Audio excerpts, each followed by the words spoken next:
Bonjour les amis, bienvenue dans notre émission. Alors je ne sais plus trop comment la nommer parce que ce dont nous allons parler peut à la fois entrer dans l'émission Remettons les pendules à l'heure, dans laquelle nous essayons de lutter contre des idées préconçues, contre de fausses nouvelles, etc.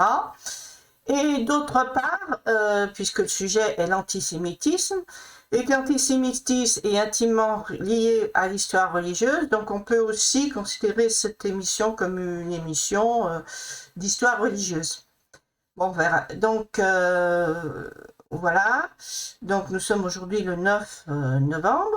Et vous voyez que je vous mets en portrait un homme avec une magnifique barbe, qui a un petit côté avec les lauriers qui nous rappelle un peu Rome, un homme très majestueux. Et bien cet homme est censé, parce que bon, c'est pas daté, mais on suppose que c'est tout de même le portrait d'Hérode le Grand. Alors pourquoi je commence avec Hérode le Grand? Eh bien parce qu'on va faire le début de l'histoire de l'antisémitisme, et pour qu'il y ait un début, eh bien ma foi, il faut trouver une époque où il n'existait pas. Eh bien Hérode le Grand, si vous voulez, était le fils d'un juif converti. Donc il s'est retrouvé sur le trône qui était ce qu'on appelle le trône hasmonéen, la dynastie hasmonéenne, qui était en fait la vraie lignée royale légitime, si vous voulez, de la Judée.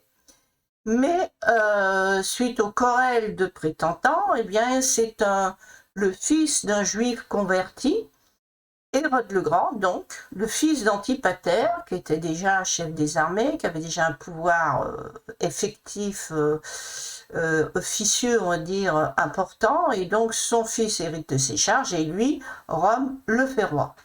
Puisqu'en fait, la Judée apparaît, initialement, elle s'est mise sous la protection de Rome contre les ambitions des Grecs, qui déjà une fois donc l'avaient envahi et souillé leur temple en mettant leur dieu Jupiter à l'intérieur du temple. Donc ils étaient un peu sous la protection de Rome, des vassaux, en somme, c'est pas une invasion. Et donc ils avaient déjà des Hasmonéens des bons rapports avec Rome, et Hérode, eh bien encore mieux, puisque lui, pour être sur le trône, eh bien il avait eu besoin tout de même du soutien de Rome. Voilà. Donc là, les Juifs étaient considérés, bon, vraiment, Hérode avait comment dire, une proximité avec les empereurs. Sa sœur Salomé était amie de l'impératrice. Ses enfants, il les envoyait faire leur éducation à Rome, comme les princes romains. Et bon, plusieurs donc de ses descendants avaient le soutien de Rome, et quand ils ne pouvaient pas se maintenir donc sur le trône, ils devenaient officiers dans la Légion romaine. Donc pas du tout d'antisémitisme à cette époque-là. Alors, on va voir ensuite ce qui va se passer. Un petit instant. Une autre petite image. Oui, juste au passage tout de même. Vous voyez, donc voilà quel était le royaume d'Hérode le Grand. Donc vous voyez, vous avez Israël, vous avez la bande de Gaza, c'est inclus dedans à cette époque-là. Vous avez le Pérée qui correspond donc aujourd'hui à la Transjordanie. La Cisjordanie, évidemment, elle est là. Et là, la Galilée. Et là, donc, vous avez cette partie qui aujourd'hui est jordanienne, la Décapolis, qui, elle, n'appartenait pas au royaume. Donc, c'est un peu difficile. Mais par contre, vous avez toute cette région-là. Hein, une partie aussi, là, c'est du sud de la Syrie. Et toute cette région, je ne sais pas trop à côté, donc, de la Syrie, qui appartenait tout également à Hérode le Grand. Donc, vous voyez, c'était tout de même très important comme royaume. Bien, alors, c'est en fait sous Hérode le Grand que le royaume juif a été le plus puissant. Bien, un petit instant, voilà, j'ai fait romain. Ah, voilà, ça se gâte. Vous voyez, ça se gâte. Réaction brutale romaine face à un ennemi divisé. C'est-à-dire que là, vous avez le siège de Jérusalem qui va durer 2 longues années. La population va crever de faim. Et ça va se terminer donc par la destruction de la ville.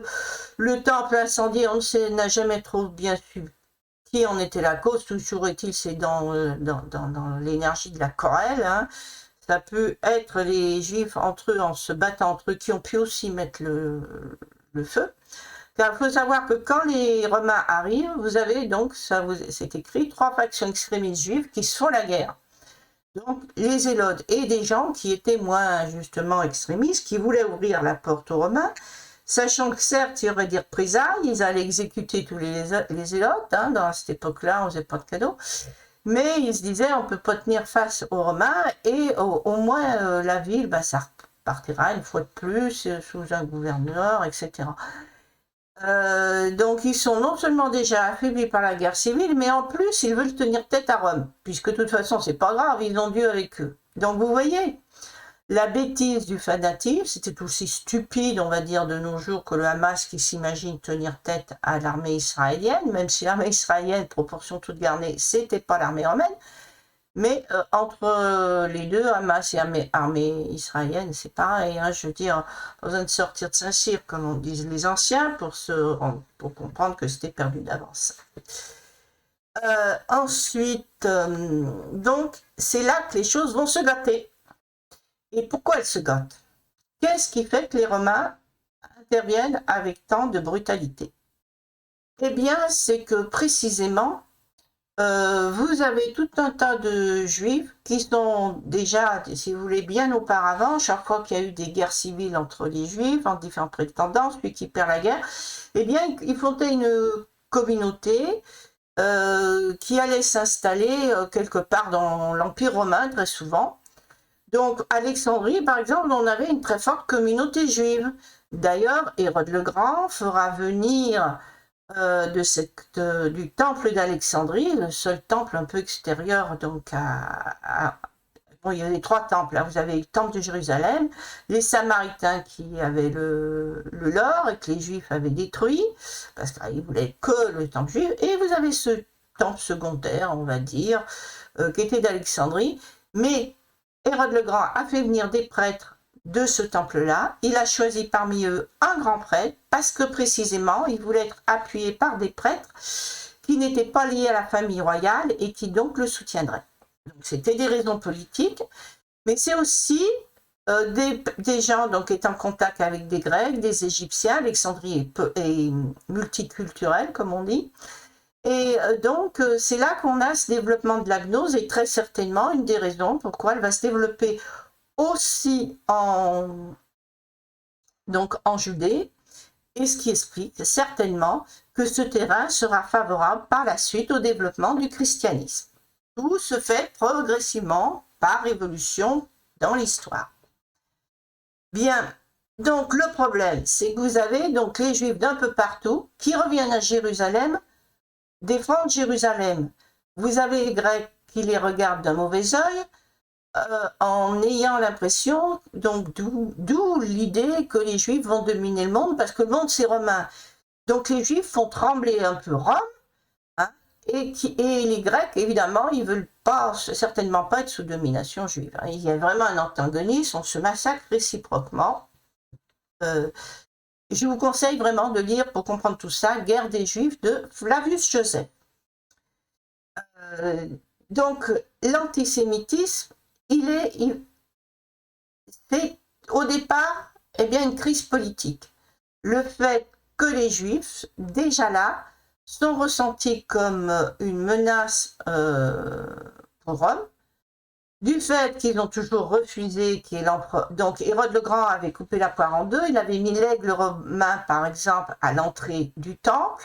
Les Grecs ne supportaient pas l'idée que dans leur temple, ils avaient l'empereur, mais que les Juifs, eux, pouvaient en être exemptés. On va dire presque une sorte de jalousie. Donc vous voyez, les Juifs, loin d'être persécutés, ils avaient au contraire un régime de faveur, puisqu'en fait, ils étaient des vassaux d'eux-mêmes, hein, qu'ils avaient demandé à être vassalisés, alors que les Grecs l'ont été par conquête, bien entendu. Donc là, les choses changent. Donc il y a d'une part des gouverneurs, comme gouverneur de Syrie, à une époque, qui gouvernaient la Syrie plus donc la Judée. Vous, dans les descendants, vous aurez un descendant Agrippa Ier qui va arriver à refaire un royaume aussi puissant, qui va renouer avec Rome, mais qui provoque évidemment la jalousie, par exemple, du gouverneur de Syrie, qui voit donc son autorité qui lui est retirée au profit donc du descendant d'Hérode le Grand. Et vous avez toujours ces problèmes avec les extrémistes religieux qui finiront par perdre Jérusalem. Hein. Donc, suite à ça, donc on a une méfiance, et une méfiance qui va être renforcée avec l'arrivée ensuite du christianisme, que les Romains, à juste titre, vont les assimiler à ces zélotes. Pourquoi? Eh bien parce qu'eux aussi vont refuser de faire un sacrifice annuel à l'empereur. Ils ne doivent adorer que leur Dieu. Donc les autres juifs dans l'Empire, je crois, s'y plient. Par exemple, même à Jérusalem, c'est pas dans le temple, mais il y a un temple, il y a un endroit spécial où c'est les étrangers, je sais pas s'ils le font, mais font leur dévotion à Jules César.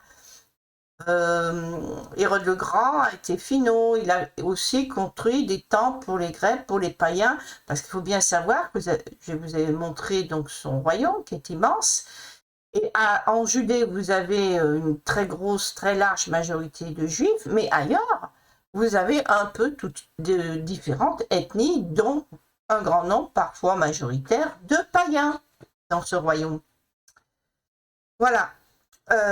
Donc, avec les premiers chrétiens, eh bien, c'est encore pire. Donc, et en plus, ils vont convertir des gens qui sont des non-juifs. Donc, c'est comme une contagion, vécue comme une révolte progressive envers l'empereur. Et par la suite, Constantin rétablira les choses en adoptant le christianisme comme religion d'État, mais en se présentant lui comme vicaire du Christ, comme fils de Dieu, comme déjà Hérode le Grand présentait Jules César en tant que fils de Dieu. Et donc vous voyez, le Jésus, fils de Dieu, est en fait, plutôt qu'une histoire de divinité, une manière de signifier son opposition à l'autorité religieuse de l'empereur. Seul Jésus et son enseignement est présenté comme quelqu'un à qui on doit une fidélité sacrée. Voilà. Donc, vous voyez, au départ, toujours, donc on part d'une fragilisation du pouvoir politique qui va découler, ces personnes-là, de par leur croyance, on ne peut pas les assimiler, à de l'antisémitisme véritable, c'est-à-dire qu'ils sont de nature associable, donc le rejet qui va aboutir et qui touchera surtout dans un premier temps donc les chrétiens. Donc on va voir un peu quelle autre image. Donc ensuite vous allez me dire, mais comment se fait-il? Qu'est-ce qui va faire que le christianisme va se retourner contre les juifs? Donc on va voir ça.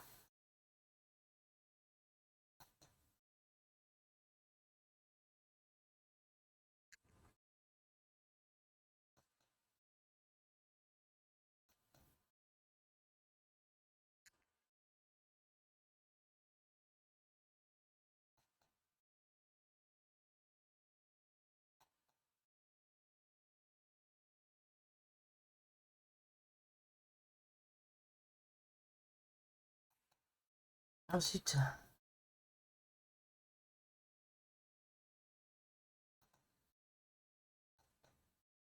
voilà, donc vous voyez deux personnages là, moyenâgeux. Alors je pense, bon, si ça doit être en France, mais ça pourrait être en France, c'était exactement ça. Qui portent donc ce qu'on appelait la rouelle. Hein, on va voir après les dates, les chronologies. Donc c'est simplement, tout bêtement, un espèce de truc rond. Et rouelle, en homme aussi, c'est la partie découpée en rond de la cuisse, souvent je crois du porc. Donc c'est aussi quand même une manière un peu infamante de désigner, repérer ces personnes sur leurs vêtements. Mais il y a eu des fois des choses beaucoup plus évidentes, c'est-à-dire dans certains endroits, c'est un chapeau pointu rouge, donc un peu comme un chapeau de diable. C'est des vêtements rayés, les vêtements rayés étant considérés comme les vêtements de gens de cirque, de gens peu sérieux. Et donc, quand donc cette rouelle va apparaître? Alors, on va voir ça.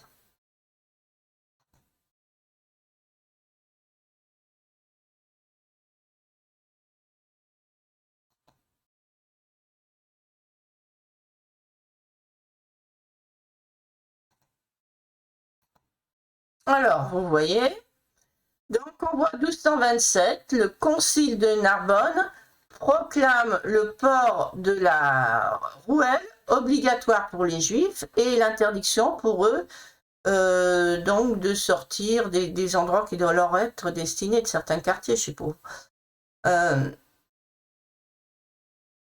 Et donc les prélats, donc à la fois ils instituent des lois de discrimination, parce qu'en fait leur but c'est pas, comment dire, comment, c'est pas comme les nazis dans le but de faire un but d'extermination, non, c'est la crainte de la contagion que les chrétiens donc subissent l'influence des juifs et donc vis-à-vis de l'autorité papale. Alors qu'est-ce qu'il va faire ceci? Quand on craint pour son autorité, c'est déjà quand elle est fragilisée. Alors, je vous rappelle qu'il va y avoir des schismes en Occident. À une époque donnée, on va avoir 2 papes, un à Avignon, un à Rome, un autre même 3 papes. Donc, on a une fragilité de l'autorité pontificale. On a le fait, par exemple, en Espagne, où on va convertir de force les Juifs, parce que, bien, au moment des croisades, on pense que si Dieu veut être avec nous, il faut que tout le monde soit chrétien. Donc, en convertissant les Juifs, ça va mettre, ça c'est Saint Louis qui a fait ça, Dieu de bonne humeur pour vous soutenir, parce qu'ils ont dû avoir un échec, et après ils recommencent, et puis bon, ça va pas marcher, Saint Louis va mourir. Donc tout ça, on va se dire, ça vient des Juifs, ils nous portent la poisse. Et puis, il y a eu, par exemple, quand ils étaient donc dans les déserts et tout, donc alors, est-ce qu'il y a eu des pluies empoisonnées? Peut-être, mais il y a surtout, de toute façon, des eaux saumâtres qui ne sont pas propres à la consommation, et des croisés, donc, qui sont morts de ces eaux empoisonnées, parfois peut-être naturellement d'ailleurs. Et en revenant chez eux, ils ont eu dans l'idée que quand, par exemple, il y a eu la peste, ils avaient bu de l'eau empoisonnée, ce qui était évidemment faux, et qui avait pu empoisonner, si ce n'est les Juifs. De même, si vous voulez, quand vous avez eu, il ne faut pas oublier aussi une persécution qui a été très importante des chrétiens par les Juifs eux-mêmes, parce qu'ils les tenaient pour responsables de l'animosité des Romains envers eux. Donc, vous avez les Juifs aussi qui ont accusé en premier les Juifs, les chrétiens, de faire des messes noires sur des enfants.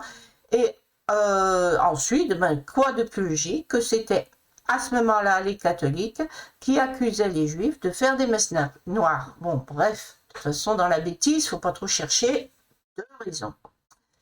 Et souvent, donc, à cette époque-là, les raisons, c'est l'ignorance, la peur, la phobie, et c'est vrai, des souffrances énormes pour les populations qui vont subir des épidémies. La peste, n'oublions pas, elle va éliminer de la moitié aux 3/4. Quand c'est par exemple dans les régions qui correspondent aujourd'hui à l'Allemagne, dans l'Europe du Nord, là, 3/4 de la population. Donc on peut comprendre qu'on soit à moitié fou et qu'on aille chercher des raisons qui ne sont pas.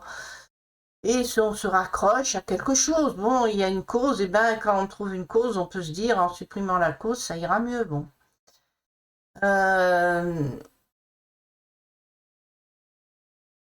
Donc vous voyez, en 1415, royaume de Valence, donc vous avez des personnes qui sont plus favorables, vous avez une liberté qui va s'instituer. Ensuite, vous avez le ghetto de Venise, tout le monde décide qu'il doit vivre dans un ghetto, vous avez tout un tas de lois qui vont les singulariser au niveau vestimentaire. Donc c'est là, vous voyez, on voit la rouelle, le chapeau rouge pour les hommes, la ceinture à franges pour les femmes. Bref, alors là, ils ont le topo. Hein. pas de belles, pas, ils doivent éviter le luxe, hein, bref. Ensuite, 1897, ça c'est imposé aux Juifs de Téhéran. Voilà, bon, on s'en fout, on sort de l'Europe, nous on étudie plutôt l'Europe. Et ensuite, vous voyez là, en haut, on retourne en haut, la roue, c'est ça qui m'a choqué, je crois que c'était avant, la rouelle, l'insigne jaune porté par des juifs disparaît avec la Révolution française au XVIIIe siècle, l'émancipation juive. Donc, vous comprenez une chose, c'est que la royauté, elle tient son pouvoir de l'Église initialement, l'idée du droit divin, l'idée que les Juifs déplaisent à Dieu. Donc, la persécution des Juifs est intimement liée à la royauté. La République, pour les Juifs, c'est l'espoir d'une délivrance. On dit que bon, la franc-maçonnerie a aussi œuvré à l'établissement d'une république qui, elle, en fait, si vous voulez, la royauté constitutionnelle, c'est l'œuvre des Lumières, c'est-à-dire d'aristocrates qui veulent une certaine démocratie pour eux-mêmes et pour la haute bourgeoisie. Et là-dessus, vous avez la notion de, à la place d'une royauté constitutionnelle, la royauté, la République, qui, elle, égalise tout le monde, notamment les Juifs donc qu'on retrouve précisément aussi au sein de la franc-maçonnerie. Et pourquoi vous allez ensuite avoir un développement dans tous les régimes autoritaires, quels qu'ils soient, hein, pas que des royautés, une forme d'antisémitisme, c'est très simple à comprendre. Vous avez ces communautés qui ont une parenté donc culturelle très profonde, très marquée, du fait qu'ils sont persécutés, eh bien, ils se replient encore plus sur leur propre culture, donc d'une communauté à l'autre, d'ailleurs c'est dit, ils partent d'un pays, ils vont dans un autre, ils sont reçus les uns les autres, il y a une énorme solidarité. Donc, quand vous avez une idée nouvelle qui apparaît dans une communauté juive, vous êtes sûr qu'elle va se répandre de partout. Donc, même chez les nazis, hein, c'est ce qu'on voit, le danger des apatrides, c'est en qualité d'apatrides que les nazis politiques, hein, parce qu'après, évidemment, on va renforcer ça par un antisémitisme religieux, eh bien, ils voyaient ça, le fait que des apatrides fragilisent l'État. Donc, parce que pour rappel, tous les apatrides également étaient persécutés de la même manière que les Arméniens, les Gitans, entraient dans le même sac. Hein. Donc revenons un peu à notre Révolution française. Donc la République, ouf, la liberté pour les Juifs. La rouelle disparaît. Bien. Alors on va aller un peu plus loin dans l'histoire. Donc, pour les nostalgiques de la royauté, évidemment, les Juifs vont rester ancrés donc comme comment dire, des comploteurs, comme des gens qui vont fragiliser un État. Voilà. Bien. Et là, vous voyez, étoile jaune instaurée par le nazisme peut être considérée comme une résurgence de la rouelle. Voilà. Mais en pire, donc, puisque ça va la rouelle les empêchait. Bon, au pire, il y avait des ghettos, mais ça les a jamais fait terminer en camp de concentration, même s'il y a eu des pogroms de temps à temps. Bien, alors ensuite.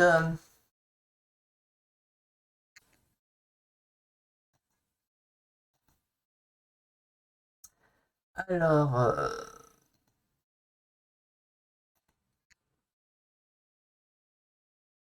Un petit instant. On arrive à Napoléon, je pense. Voilà.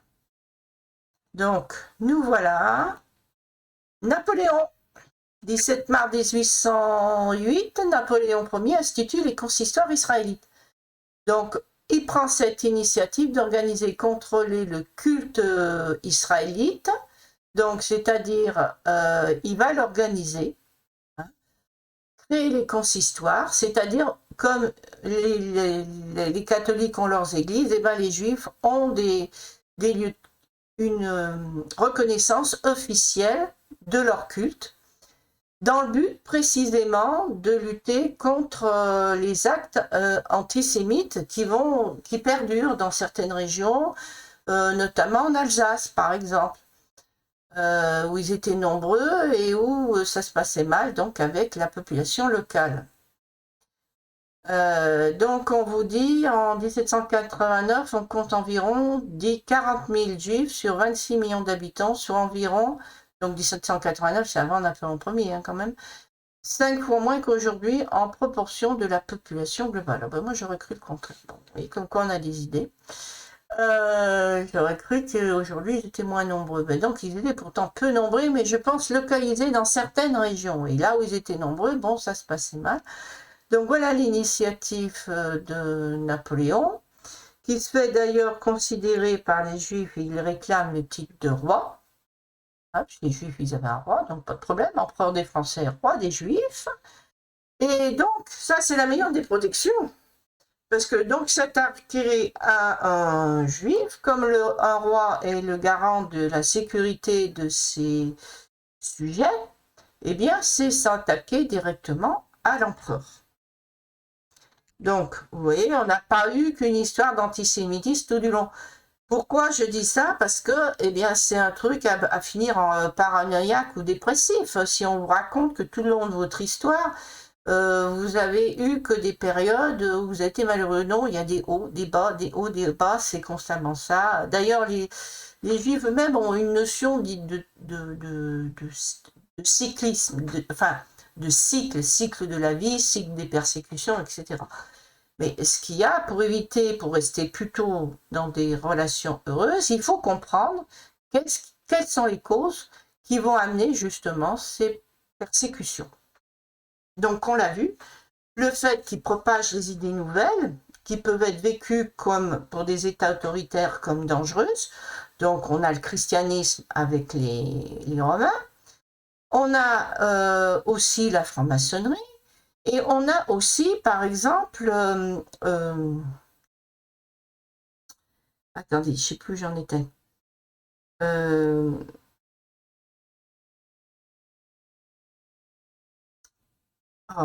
Donc,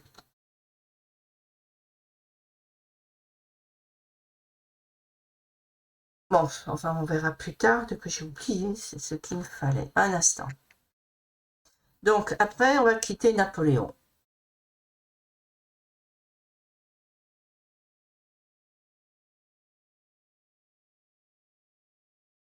Ben, les idées républicaines, oui, ça c'est sûr.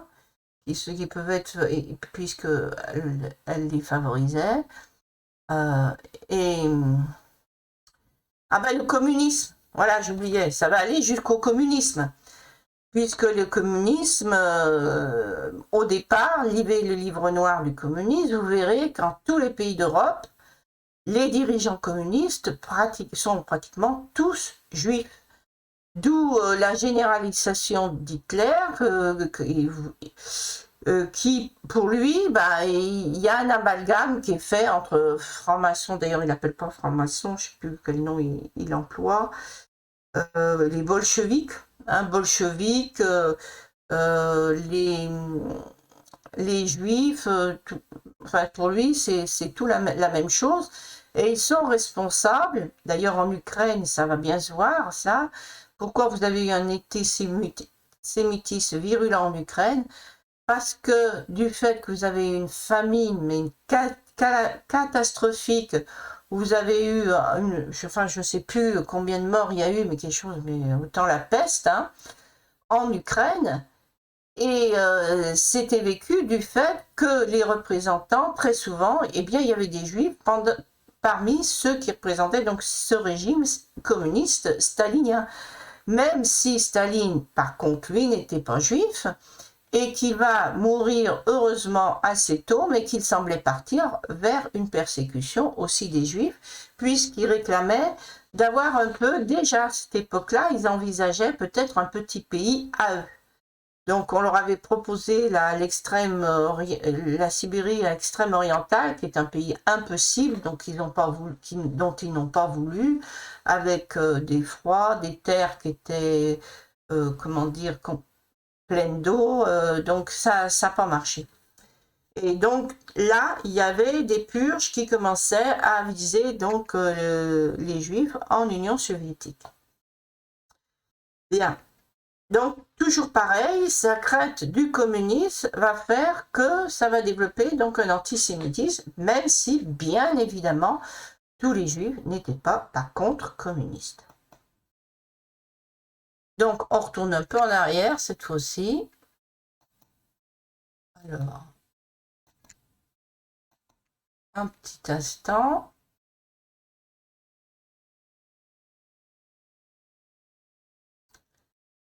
Voilà, donc on tombe.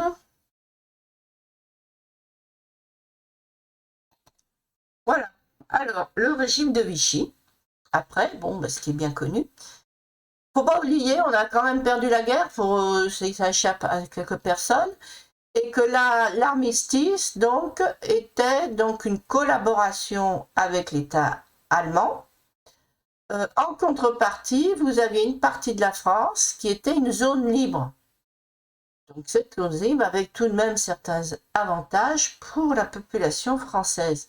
Et bon, j'ai lu par exemple des livres des revues militaires qui étaient anglaises et qui montraient clairement que même les vichycistes, en Algérie par exemple, tout ça, ils envisageaient bien un jour de reprendre la main au niveau donc vis-à-vis des Allemands. Ils attendaient un peu l'horreur. Mais effectivement, si vous voulez, il y avait l'idée que les Juifs, par le communisme, par le socialisme et tout ça, avaient affaibli, par des idées aussi, des idées, comment dire, les peintures modernes, tout ça, enfin, un état d'esprit qui allait à l'encontre du nationalisme, eh bien, on considérait toujours les Juifs comme des vecteurs de ces idées-là, et donc tout de même comme des personnes effectivement qui pouvaient être dangereuses pour un régime qui avait des ambitions nationalistes. Donc, malgré tout, on ne peut pas parler d'antisémitisme religieux, il y avait des oppositions, donc une méfiance politique, on va dire, puisque vous voyez bien deux grandes différences à propos de l'étoile jaune. En zone occupée, selon l'ordonnance promulguée en France le 29 mars 1942, tous les juifs de 6 ans et plus doivent en zone occupée porter une étoile jaune portant l'inscription juive cousue. Bon, vous connaissez la suite. Ils doivent interdire l'accès à un certain nombre de lieux publics, théâtres, cafés. En zone libre, Vichy refusera d'imposer aux Juifs de la zone libre le port de l'étoile jaune, considéré comme une marque infamante. Donc, ça montre bien qu'ils ne veulent pas humilier les Juifs. Ils veulent simplement canaliser, ils ne veulent pas de problème avec les Allemands, et donc ils ne veulent pas qu'ils se méfient, qu'il n'y ait pas une sorte de coup d'État, et que, puisque ce qui est logique, les Juifs sont brimés par les nazis, qu'ils alimentent un petit peu la résistance ou le communisme, etc. À partir de l'invasion de la zone sud, le 11 novembre 1942, le mot juif sera cependant apposé sur les cartes d'identité et les cartes d'alimentation. Bon, etc. Vous n'aurez qu'à vous reporter à l'article pour en connaître un peu plus. Bien, donc voilà. Donc on en conclut l'antisémitisme lié aux ultra-catholiques, à l'autorité de l'Église, lié à la royauté. Et par contre, les gens qui sont profondément républicains, en principe, ça ne va pas avec un antisémitisme. Bien.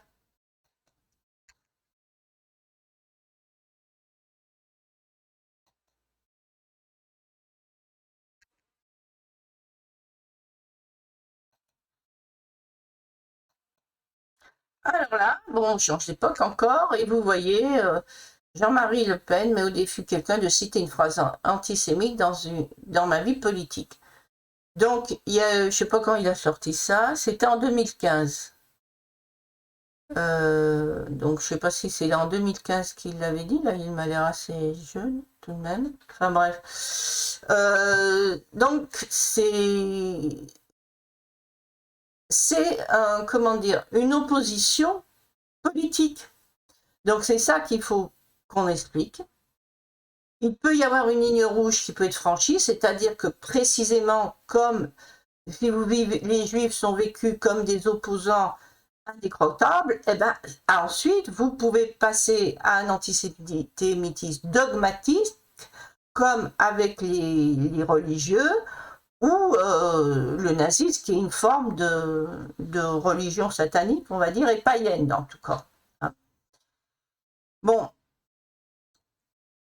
Invité jeudi matin sur le plateau, Jean-Marie Hélène a qui pensait que les chambres à gaz étaient un détail de l'histoire.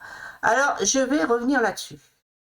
Parce que moi, j'étais, à cette époque-là, en âge donc d'écouter, de savoir ce qui s'était dit, et je l'ai entendu à la télévision.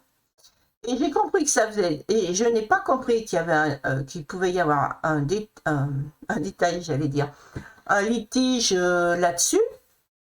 Pour moi, c'est passé comme ça, parce qu'on avait un personnage, alors je sais pas si c'était El Kabbach ou un autre, mais une agression, un harcèlement vis-à-vis de Jean-Marie Le Pen, de par les journalistes de gauche, bien souvent évidemment juifs, qui l'interrogeaient sur justement la Seconde Guerre mondiale et tout, en disant, mais alors qu'il leur répondait, mais moi, mon père a été tué par les Allemands, alors je ne sais pas si son père était résistant ou pas exactement, mais bon, j'ai jamais eu je suis pas mêlée personnellement à cette histoire, à l'histoire donc de la collaboration. Et donc, c'était l'époque où vous aviez, donc ça vient pas de lui, ce qu'on appelle les révisionnistes, qui pour la première fois, justement, faisaient une thèse en disant qu'en fait, les chambres à gaz, non, ça n'a jamais été des chambres à gaz, c'était des douches. Bon. Et on lui posait la question, donc, est-ce que vous croyez que c'est vrai, quoi? Et il répondait, il ne voulait pas répondre, parce qu'effectivement, en plus, eh bien, c'est un peu difficile de soutenir des gens qui sont des adversaires politiques. Il a répondu, certainement, bon, comme tous les politiques, avec une certaine hypocrisie, en disant, premièrement, comment dire, je ne sais pas, je ne suis pas historien, je suppose qu'elles ont existé. Et ensuite, bon, devant la répétition donc, de la question qu'on n'en sortait pas, alors qu'il demandait à être interrogé sur sa politique, donc il commençait déjà à monter de cran en cran, il a voulu couper court à l'histoire en disant, bah, de toute façon, c'est un détail de l'histoire qui est important. Et là, on a coupé, on n'a pas mis la suite de l'interview. Ce qui est important, ce n'est pas la manière dont les gens sont tués, mais le nombre de victimes. Évidemment, personne ne niera qu'il y a eu des victimes du nazisme de toutes sortes et dans les pays de l'Est, etc. Également, même si ce n'était pas par les chambres à gaz. Et effectivement, on a beaucoup tout de même instrumentalisé cette histoire de chambres à gaz, puisqu'à un moment donné, on parlait d'Holocauste. Donc l'Holocauste, la comparaison à l'Holocauste, c'est parce que donc, dans le temple, on brûlait un animal, et que cette fumée était agréable à vue. Donc l'idée bizarroïde de faire cette comparaison-là. Donc en fait, pour dire qu'ils avaient été brûlés comme des animaux, donc dans ces chambres à gaz, je suppose, au nom du dieu peut-être des nazis, j'en sais rien. Bon, s'il faut demander à ceux qui ont trouvé cette drôle de tournure. Mais en somme, comme si, suite à ça, Israël était en somme, donc ça a été une erreur, je pense, de justement poser cette question sur un plan religieux, eh bien, un peu l'exutoire, quoi, et qui devait déboucher sur un Israël, sur le retour en Israël. Alors que, bien entendu, bon, effectivement, c'est tout simplement que je comprends bien que des gens qui sont sentis en sécurité nulle part. Eh bien, le sionisme existait avant-guerre, il ne prenait pas beaucoup. Même au début de la guerre, les gens allaient plutôt en Amérique qu'en Israël. Mais là, il y a eu donc beaucoup de personnes qui ont été incitées à partir en Israël. Bien, donc, si vous voulez, c'est le fait qu'au niveau politique, elles ont été utilisées, les chambres à gaz. Et que par contre, c'est vrai que le génocide juif, eh bien, il a connu différentes formes. Très récemment, d'ailleurs, même les Juifs ont dit, avec le massacre à juste titre, que le 7 octobre, c'était un remake de la Shoah par balle. Mais ça, cette Shoah par balle, dans ma jeunesse, on n'en parlait pas. C'est tout juste, moi, je connaissais au contraire que ça, contre concentration, gaz, chambre à gaz et tout. Bon, pour moi, c'était ça. Hein. Mais par la suite, évidemment, je me suis commenté et j'étais effarée de voir qu'en dizaines de milliers d'individus, des villages entiers, alors là, ils n'avaient pas besoin de faire d'extermination parce qu'ils se foutaient que les Russes soient spectateurs des massacres, ou en Ukraine, et donc c'est des villages entiers qui étaient ensevelis, qui disparaissaient par balle, et encore, on peut se demander s'ils étaient bien tués quand vous voyez qu'une seule balle ont tué à la fois l'enfant et la mère. Donc les gens pouvaient n'être que seulement blessés, qu'on les a entassés dans des fosses, mais immenses, hein, des choses immenses, au point qu'on faisait plusieurs rangées, on les faisait coucher, descendre les autres et coucher. On leur demandait de se coucher par-dessus les morts avant de les exécuter. Mais ça a été d'une abomination. Je crois qu'il dépasse même celle des chambres à gaz, pour moi. Hein. Même si dans l'horreur, on peut guère échelonner. De toute façon, c'est l'horreur absolue. Et le 7 octobre, on a voulu faire revivre en moins grand nombre, hein, à des personnes l'horreur absolue. Donc ceux qui ont fait ça, c'est des monstres qui ne méritent pas de faire partie de l'humanité. Bien. Donc, voilà pour la question. Et lors de la redite du détail, il n'a pas redit que c'était un détail. Il a dit que ce qu'il pensait, que c'était simplement ça. Il a expliqué que ce n'est pas un détail de tuer des gens en champ de concentration, mais que ce qui était que pour lui était un détail, c'était la manière, et que c'était tout aussi grave de tuer quelqu'un de cette manière que la Shoah par balle. Voilà ce qu'il a dit. Et puis bon, en vieillissant et tout, c'est sûr qu'il ne pouvait pas encaisser journalistes et politiciens de gauche et juifs, parce que c'était comme, bon, bah, c'est la règle hein, en politique, tout le monde est de mauvaise foi. Ils étaient de mauvaise foi, ils le provoquaient, harcelaient, et boum, avec le tempérament plutôt impulsif de Jean-Marie Le Pen, ben, ça explosait, et dans des mots qui sont évidemment pour certains regrettables, qui lui adressait à ses journalistes, mais qui pouvaient être pris pour d'autres comme une condamnation envers l'ensemble des Juifs. Mais je pense que dans sa pensée, c'était pas ça. Sa pensée, c'est l'opposition politique. Je pense qu'il n'y a pas de dogme, de toute façon, que c'était au Front National ou au Rassemblement National. Vous avez évidemment, vous aurez des antisémites qui vont se trouver de se mettre dans ces partis, puisque ça va dans leur sens. Mais il n'y a pas d'idéologie dogmatique. Le Front National, c'est la lutte contre l'immigration qui est un danger pour l'identité française. Hein. C'est donc pour une barrière. Ce n'est pas un dogme religieux, idéologique ou je ne sais quoi. C'est simplement chiffré, c'est-à-dire au-delà d'un certain nombre, on n'arrive plus à assimiler, il faut tenir compte aussi des différences de natalité, etc. On est dans le factuel, on n'est pas dans le dogmatisme, et le véritable antisémitisme est dogmatisme. Il ne repose pas, évidemment, sur des faits observables. Donc,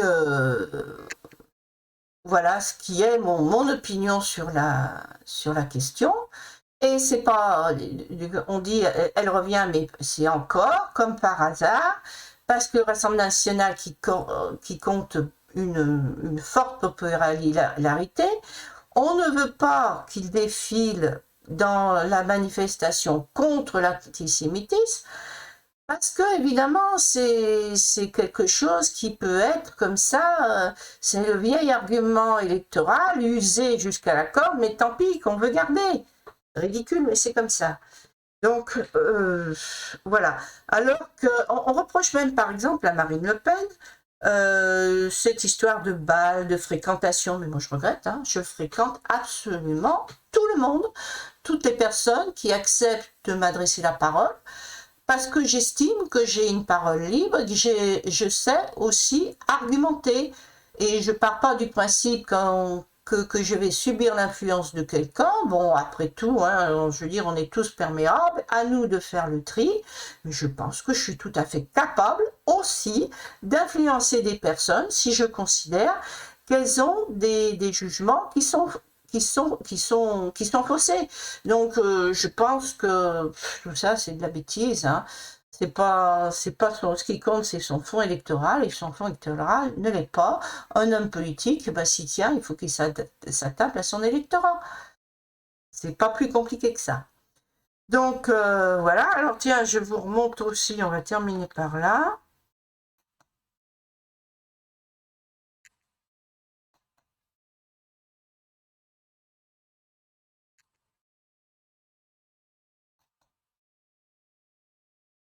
Alors, vous voyez, là c'est El Kabbach avec Marine Le Pen. Alors, après avoir été l'ennemi inconciliable du père, voilà qui sort à Marine Le Pen, vous n'avez pas honte, parce que donc elle ne va pas à la manifestation qui a eu après le terrorisme, parce que tout simplement, elle a été désignée que personne non grata, elle n'est pas reconnue.